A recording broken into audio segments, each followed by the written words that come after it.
Today is the last day of July 2011, and today I thought I'd just talk a little bit about devotion and then open up for discussion after that. Yesterday, Sally and I were at the Buddhist Council AGM. We were there at a Sri Lankan temple for about 9:30 in the morning until after 2 in the afternoon for the council's AGM, and then we were given lunch by the temple, and then in the afternoon we had a little tour of the temple, and then we had to have an executive meeting right at the end. So it was quite a long day. But one of the things that really impressed me about this day was how well taken care of we were there by temple devotees, members of the temple, who there's a whole team of them there, dressed in white, who served us lunch, brought us cups of tea, and there was just a very beautiful spirit in which they did this. And it really, you could say, was for them an act of devotion. This is a very big part of Theravada Buddhist practice for lay people, is offering food especially to bhikkhus and bhikkhunis. But it was really beautiful to see this really sense of service and joy in service. Many of the people there had the kids were sort of in the background there as well, and they provided this beautiful lunch, and then they ate after. And another thing that was kind of moving about it was that in their tradition, or at least in New Zealand, there aren't very many bhikkhunis, that is, female monks. And so the women who had been preparing this lunch, it wasn't all women, but some of the women, it was mostly women who'd got the lunch together, they especially asked for the 3 ordained women there to make dedications before the meal. And there was clearly, really, they enjoyed having that happen. So each of us, Korean bhikkhuni, me, and a Vajrayana nun, we all did like a prayer before the dedication, before the meal. But it seemed like I'd actually picked this topic before we were there, but this was a real demonstration of devotion. And there's a lot can be said about it, but maybe you could sort of think about it as a spectrum, this thing of devotion. And there are kind of extremes which we might want to avoid. Dangers with devotion as well, but it is a very important part of practice. You could say on one end, sometimes devotion can become unhealthy if it's either, you can say, either blind or hollow. Devotion to a guru is often emphasized in a tradition, and this can have really positive effects. Last year or the year before, I was invited to go and give a little talk for a Vesak, 2 years ago, I think, Vesak, to the Sai Baba group. And their main practice is devotional singing, where they sing these sort of bhajans, I think they call them. And what struck me about the group was this kind of warmth and openness and softness in the way they were, which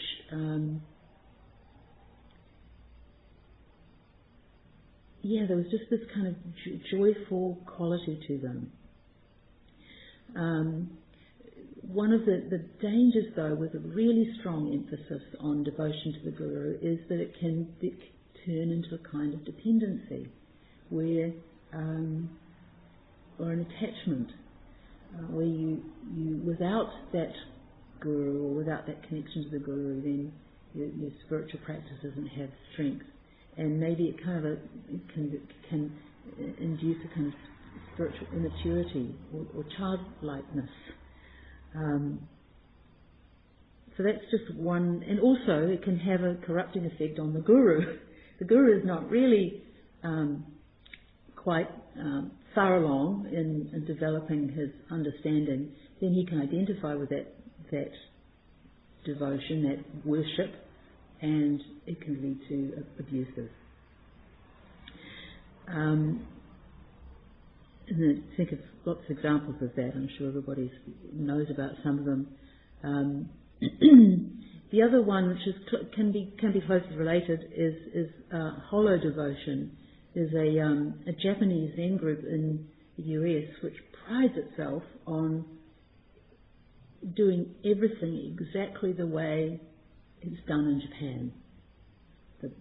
The bells, the han, the drum, the shins, the chanting, all these things. Very precise, very meticulous in adhering to particular forms, but in fact they have a teacher who has broken the precepts for decades, and there has been repeated sort of first cover-ups and then sort of just repetitions of this behaviour. And you could say that that's a kind of hollow devotion, a devotion to an external form where the substance is missing. So you could say those are the dangers on one extreme. On the other, you get where the devotional aspects of the practice are just eliminated. They're seen as being kind of superficial or hollow, and they're completely taken away. And this is the case of quite a lot of groups in the West, in particular, groups that dispense with the more, you could say, the more religious aspects of the tradition, things like chanting, bowing, groups who may have a figure, or maybe have a little figure, but people don't bow to it.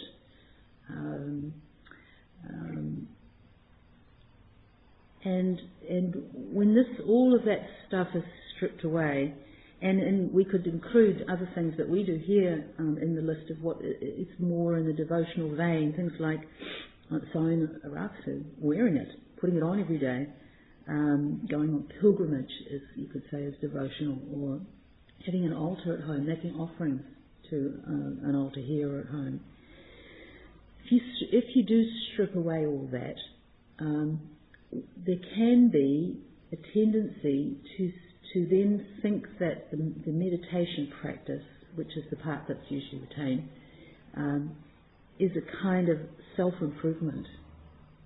It can become kind of narrow and individualistic, and that can lead to a kind of aridity or grimness in people's practice.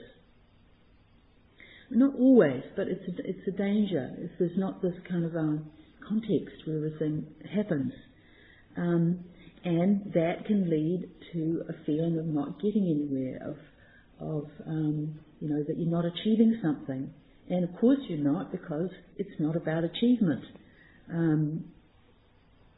Practice is actually about not going anywhere. It's moving into a different mode of being.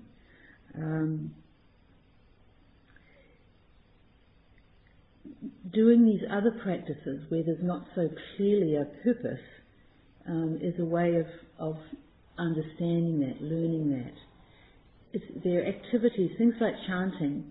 You can't sort of say, oh, you chant for this reason. It's actually that we chant in order to chant.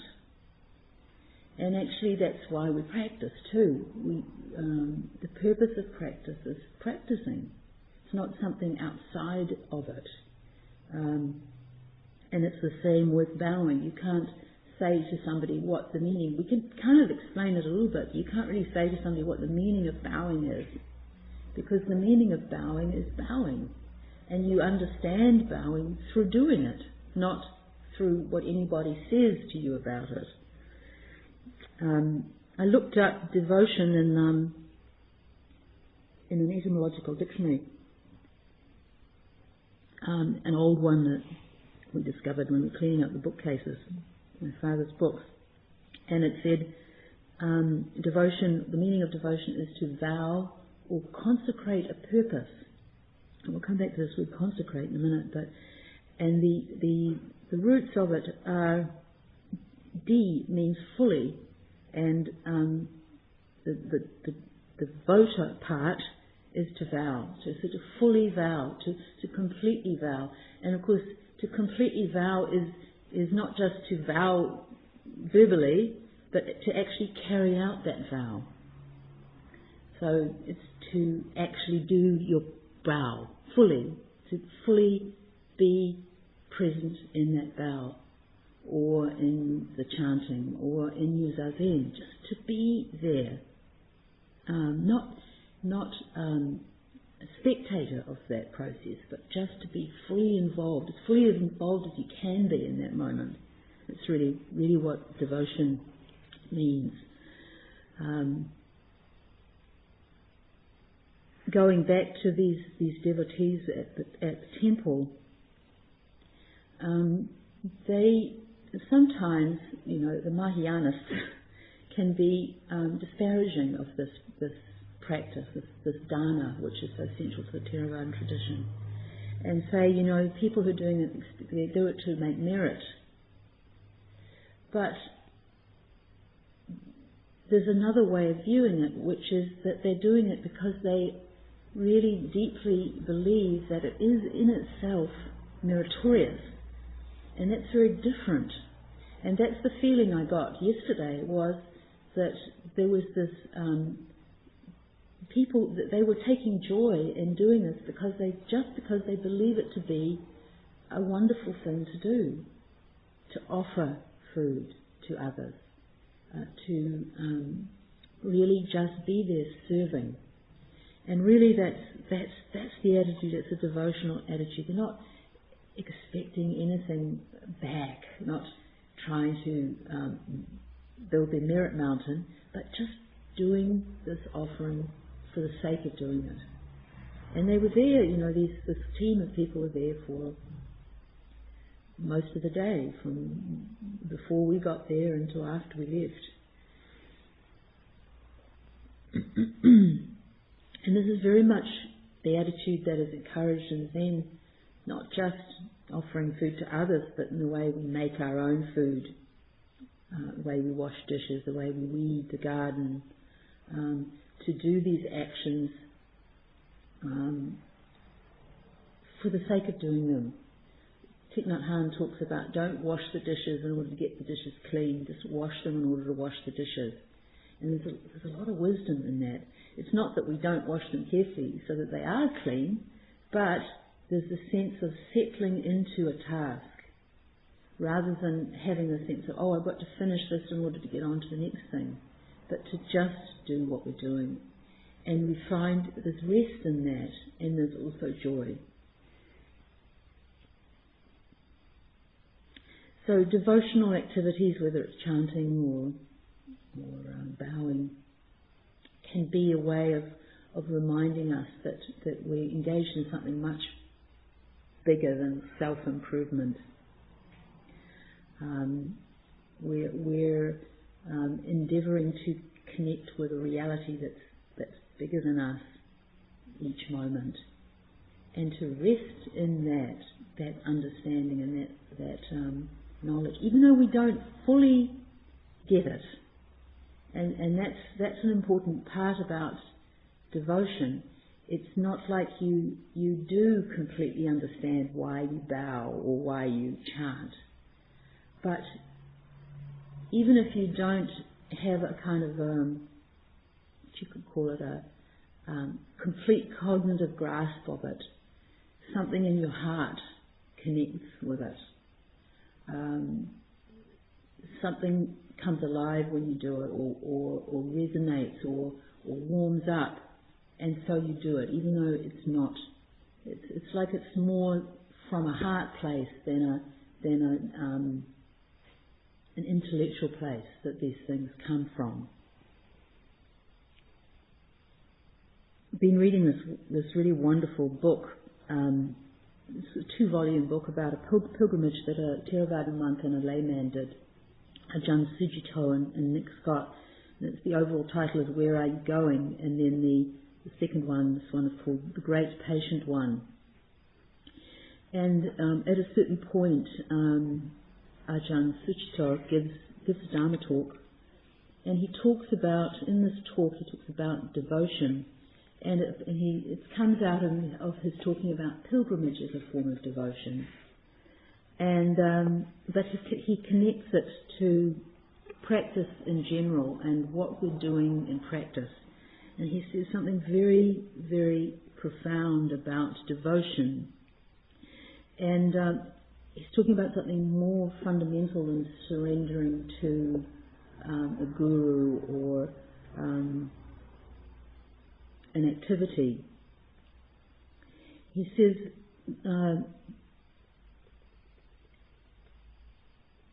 there is a kind of learning when we have the humility to recognize that really the learning point is where we go to the edge of where we know and where we control.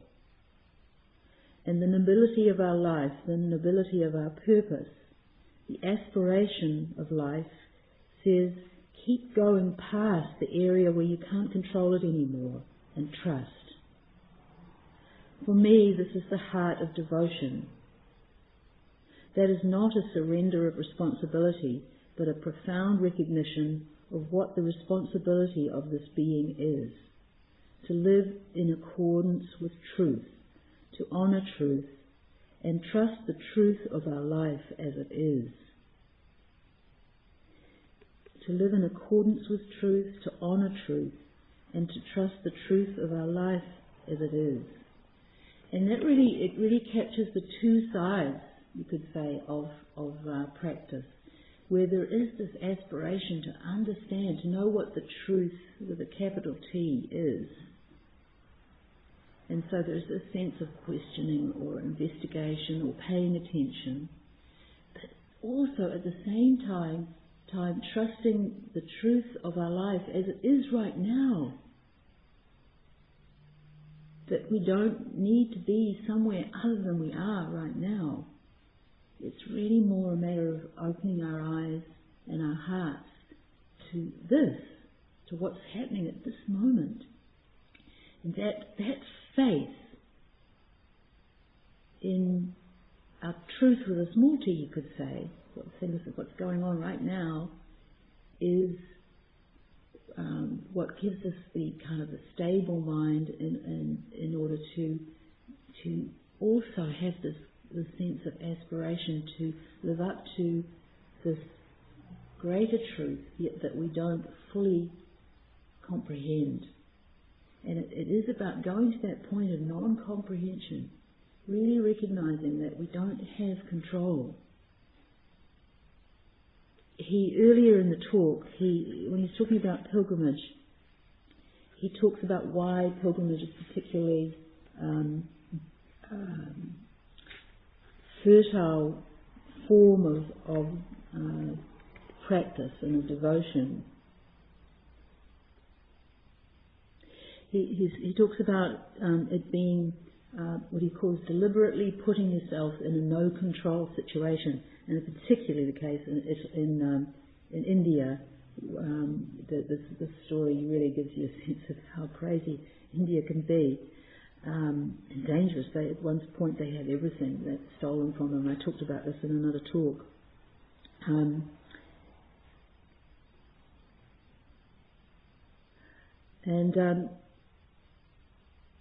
He's giving this talk as they are making their pilgrimage to a group of people who are doing a Vipassana retreat.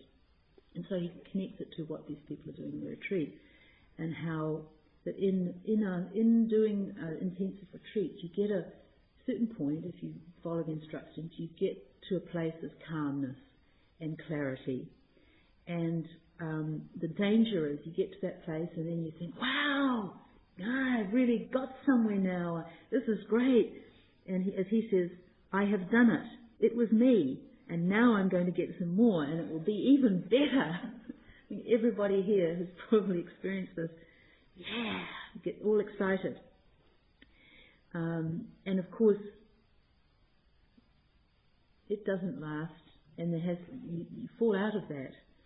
He calls it the necessary trough of despair that follows when the big push does not work. And this is his other partner of the pilgrimage, is the one who's writing this report on his talk. He explained how if one sticks with that feeling, we're talking about the despair here, one then gets back to realizing that perhaps things are fine just as they are, and how it is then that there can be a profound awakening to the all-rightness of just being in the moment. It is then that you see that the real problem is with the mind that is trying to control it all. It's as if you are on the bridge of a ship, turning a wheel and calling out, left hand down a bit to the right there, left leg move, right arm up, I'm doing this today. I'll get that done tomorrow. We have this skipper up on top, but what we don't realize is that the wheel is not connected to the engine. Life is going on. Mosquitoes come and go. The sun rises and sets. We get sick. And we don't realize that none of this is the responsibility of this hijacker up there on the top saying, I'm doing it. I'm in control. We'll get there soon. Trust me. Did you see what I did just then?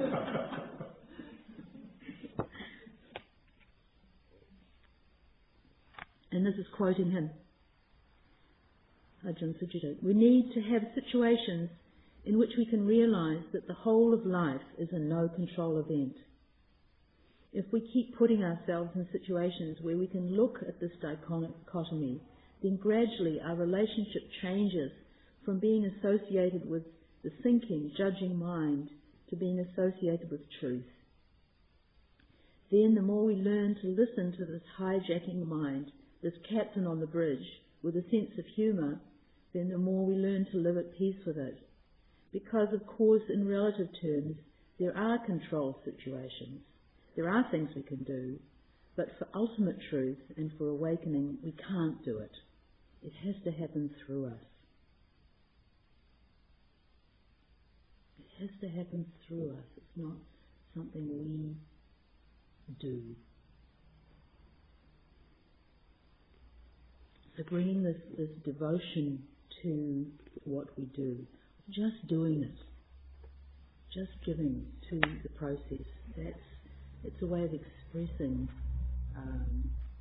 this understanding that it's not something we do. Think here of a quote of Master Dogen's. Those who believe in the Buddha way must believe in the fact that their own self is in the midst of the way from the beginning. So there is no confusion, no delusion, no distorted viewpoint, no increase or decrease, no errors. To have such a faith and understand such a way and practice in accordance with it is the most fundamental aspect of learning a way.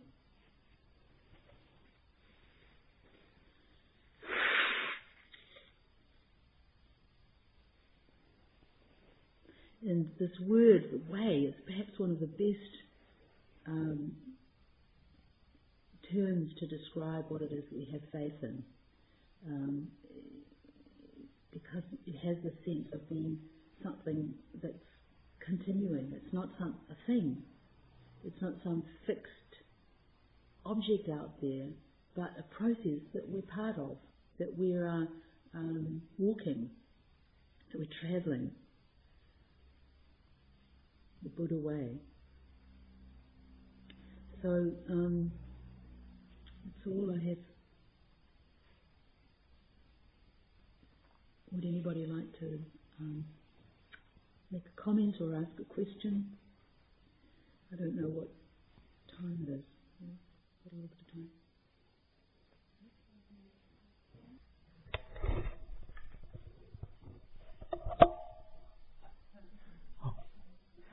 Oh. It's important. I just got something. Okay, I've got one question. In the West, we seem to have this fear of superstition. That's another thing that, that we've been brought up to think that a lot of superstitious beliefs come from primitive societies, and we're civilized and we shouldn't bow to wooden images or things like this. This is a problem for us in the West, I think. Yes, and there is some validity to that. And that's, if it's blind, if it's really blind adherence to some practice. I think of where people think that somebody's a witch. In a primitive society that can happen. That person can be persecuted because of that. Things like that can be really, really damaging.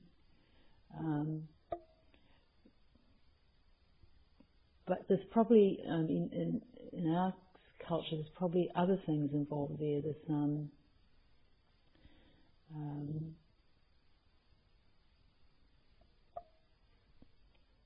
New Zealand society is a very, very secular society, and it's not just have that being scared of superstition, but anything religious. And many people, anything religious is.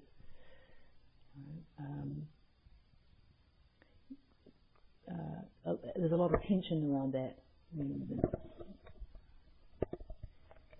and it's really.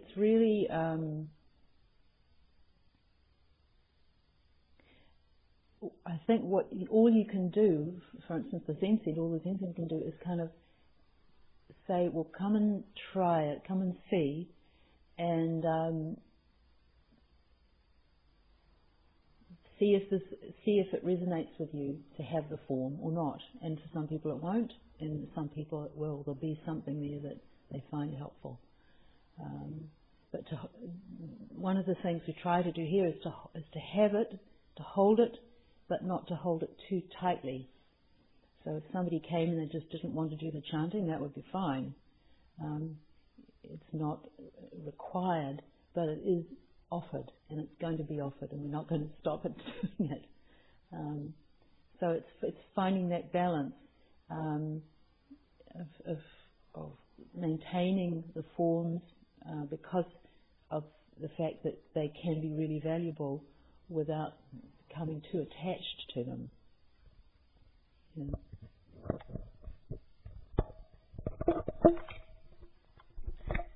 Yeah, and one way you can think of devotion in respect to the path, being on the way, is just orientation. That devotion is a great way to reorientate ourselves, especially because our mind during the course of the day has taken on all these different directions. So when we come to sit or chant, it's a way of orientating ourselves back to the Buddha way. And just chanting and devotions is this opportunity to become one, just doing the chanting or prostrations. It's a way of it's an extension of our Zen practice, becoming one. That reminds me exactly of that meaning, to consecrate a purpose. In a sense, that's exactly what you're talking about, to realign back to our purpose in practicing, of wanting to realize the way, fully realize the way, walk on it completely. And consecrate is interesting because it really, I didn't actually look it up, but I think it means to make sacred. And from an absolute point of view, everything's sacred already. We don't have to make it sacred. But to make something sacred is a sort of a way of reminding ourselves of our purpose. I think of the Raksu, we take care to always carry it carefully, to fold it in a particular way, to put it on a high shelf. And in a sense, we're consecrating the Buddha's robe by doing that, which is a way reminding ourselves of the sacredness of what we're doing when we sit and chant and everything else. We create it as being something that we put above ourselves. That's why we put it on our heads when we do the gata in the first sitting of the day. We're saying this is higher than me. I'm standing under it. So in a sense we make it something sacred in order to remind ourselves of the sacredness of what we're doing and of everything. And it's an expression of our vow to realize the Buddha way.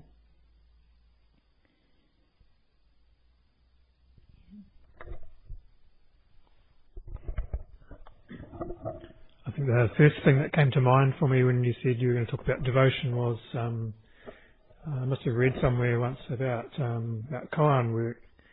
Someone saying it's really essentially a practice of devotion to that. And I guess sitting practices of any sort is the same, really. Maybe you could say a bit about that. Yes, and really that was in a sense the purpose of giving the talk on to make that connection back to the practice, that it's much more than self-improvement.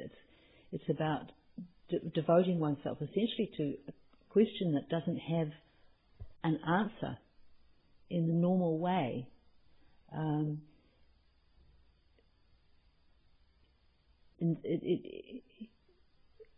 The question is the answer, and when we fully become the question, then it will become apparent what that means.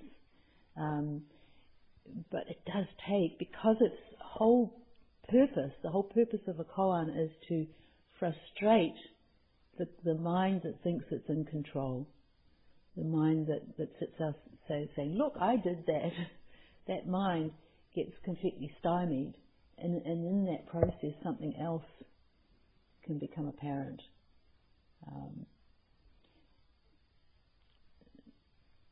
It's an open, working with it on a koan is working on an open question, or a question that opens us up to another way of relating to things.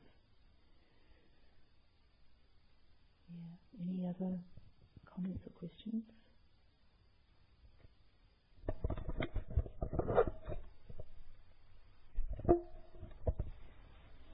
When you were talking about the devotees at the temple yesterday and the joy with which they were serving, it just made me think of a part of my experience last year in being on staff at the Rochester Centre. I had volunteered there for many years and been basically a full-time volunteer there for I don't know how many years, months, whatever, at different periods of time.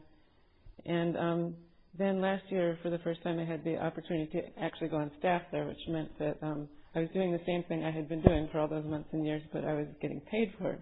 Just a little bit, just a very little bit of money. And it turned out to be a really negative shift for me. It shifted something, I'm not saying that it would have to, but that was my experience of it. I was really happy when I could set that down again and not be on staff, because I just felt like I want to go here every morning because that's what I want to do, because I'm taking joy in doing this, not because my purpose isn't because I'm getting a paycheck and so I have an obligation to be here a certain number of hours. It just shifted something for me.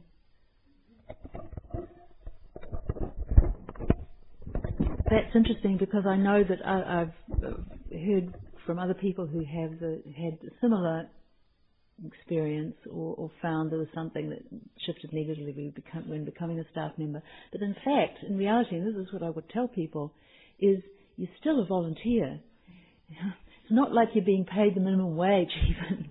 It's just that you're now a volunteer who's getting a little help to be able to do it maybe for longer or on a more sustained level. But actually you're still a volunteer. A volunteer with a little help. And I think if people were able to realise that, then they might be able to get around that kind of that negativity. And if the administration would also recognising that too, that everybody's a volunteer essentially, including the teacher. Yeah. And in fact, that doesn't apply just to being at the Zen Centre. It implies whatever job we're in is that we're doing it because we've decided to do it in some sense. I mean, there may be cases where that's not so, indentured servitude and slavery and things like that. But for most of us, we have some choice. And a lot of the time, our problems about what we do come out because we're telling ourselves that we don't have a choice. Years ago, I've had a friend who she had married somebody who already had a son, and she just had a lot of trouble with this young boy. He was a teenager at that point, which explains why I was having a lot of trouble. But she would just feel that he was so unappreciative of all that she did for him, picking him up from this and taking him to that, and washing his clothes, and he was just surly and grumpy and everything. And everything shifted for her when she realised that she was doing this stuff for him by choice. And as soon as she really realised that she was choosing to look after him and take care of him, then her resentment about his lack of appreciation went away. And it wasn't the point anymore. She didn't need to have him appreciate what she was doing. She was doing it because she had decided she was going to do it freely, with free will.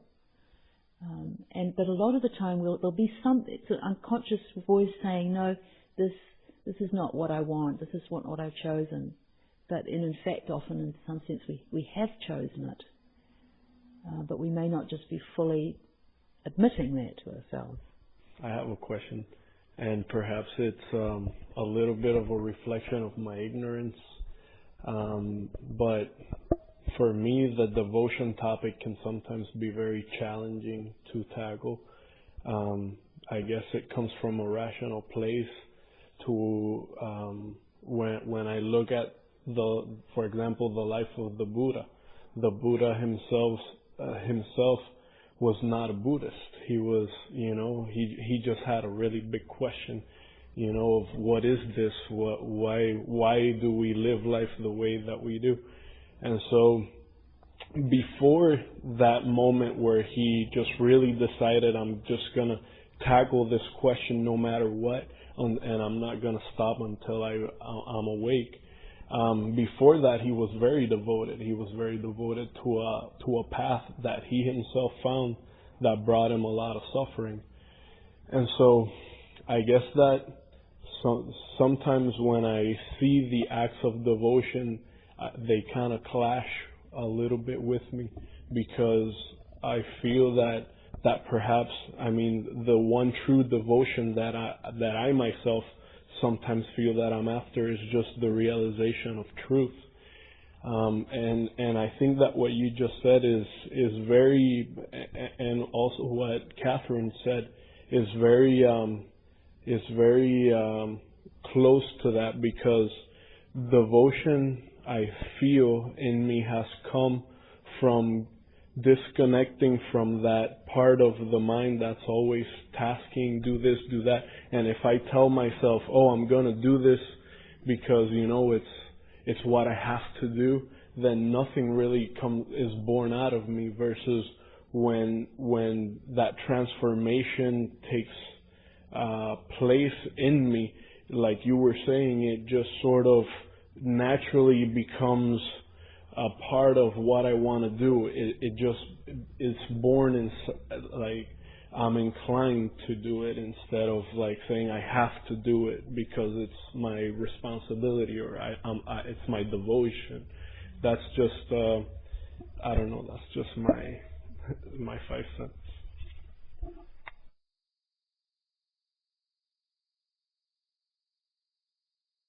Yeah, I don't have much to add to that. I think the Buddha,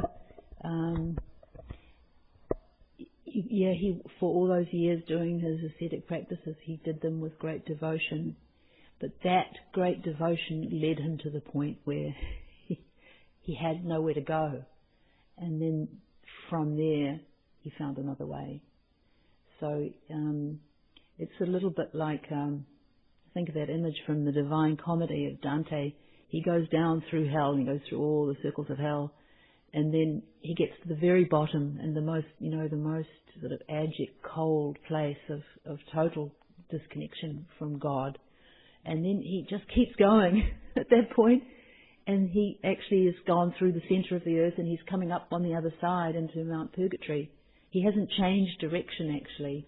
He's just stayed with his search, and that has actually turned from being a descent into coming out of that. And I think that you could say that's what it was for the Buddha. He just had to be sincere and devote himself and stick to his purpose, which was really to follow the way, and that led ultimately to him finding a way out of that blocked place he had been in through, self-denial, and previous to that, self-indulgence, stuck in the self. Yeah.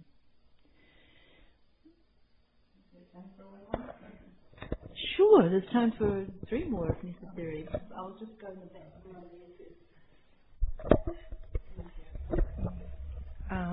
I'm a rookie to all this, but I'm actually very into it because it's actually what I want to do. And in this topic about devotion, at least the way we were raised, I was raised back in my home.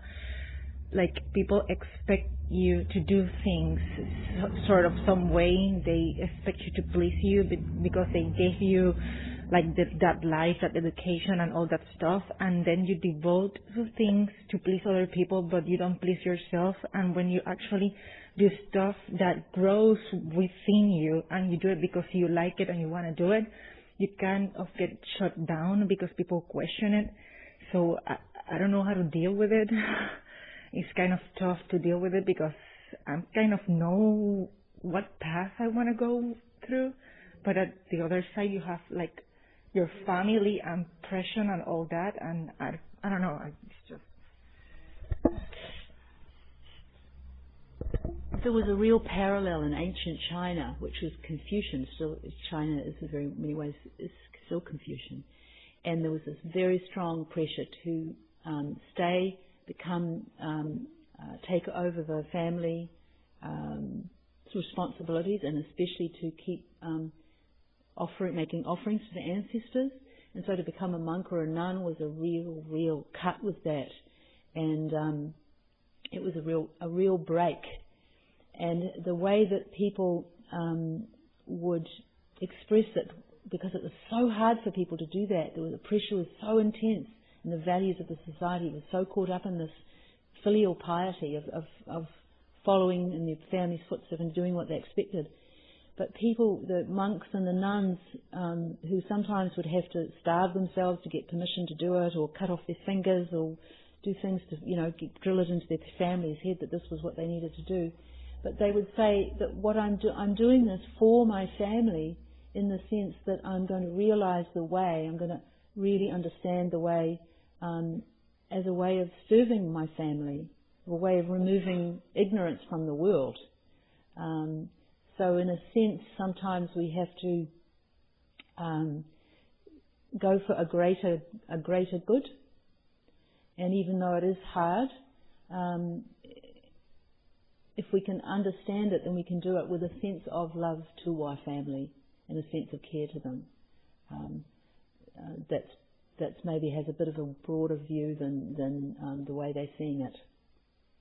Yeah. But it's also a balancing thing of also trying to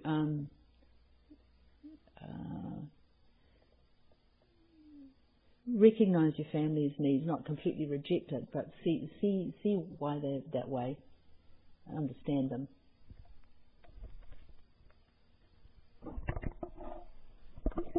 Yeah, when Ruben was talking, what was coming up for me was thinking back to that Latin etymology of the word devotion, and the word in there, votum, means a vow. And the way that the vows worked in Roman religion, it's all about obligation. So if I were going to take a journey, I'd say to Canon there, I'm going to take this journey, and if I come back safely, I'm going to give you a pig or whatever. Excuse me.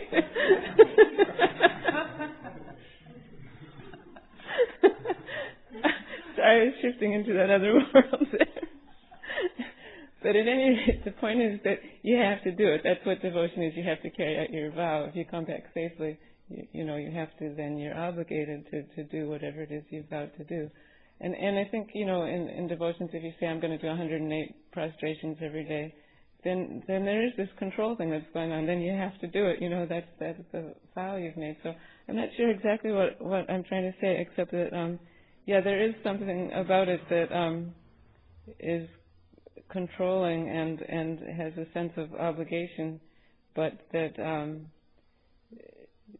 it's the letting go and being able to be free in that place of control, so that you're doing with joy and freedom what it is that you're being obligated to do. Is sort of what it's all about.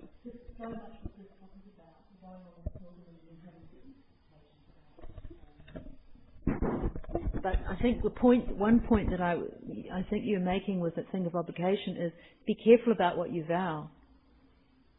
Be pretty sure that it's something you can reasonably do. I mean, you do want to stretch sometimes with vows, but to not make vows that you can't reasonably attempt to keep.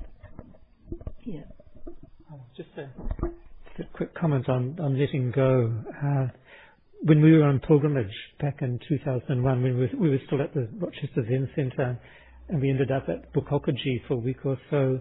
And Doc-san with Tangen Roshi, I was just bringing up sort of problems with practice and Zen training, and he just said, "Throw yourself into the house of the Buddha," which I found very helpful. Throw yourself into the house of the Buddha, which is devotion. It's just letting go. You can't do that if you're not ready. But at a certain point in practice, you might find a little push coming from behind or within. But you will be able to fully throw yourself into the house of the Buddha. That can happen. You don't have to stand on the doorstep or not politely. He's talking about throwing yourself into the house of the Buddha, which is letting go. So exactly what Ajahn Puchite was talking about in this quote, that you can be right on it, you can feel you sort of on the edge, and what you need to do is just dive in. Okay, we'll stop here and recite the 4 vows.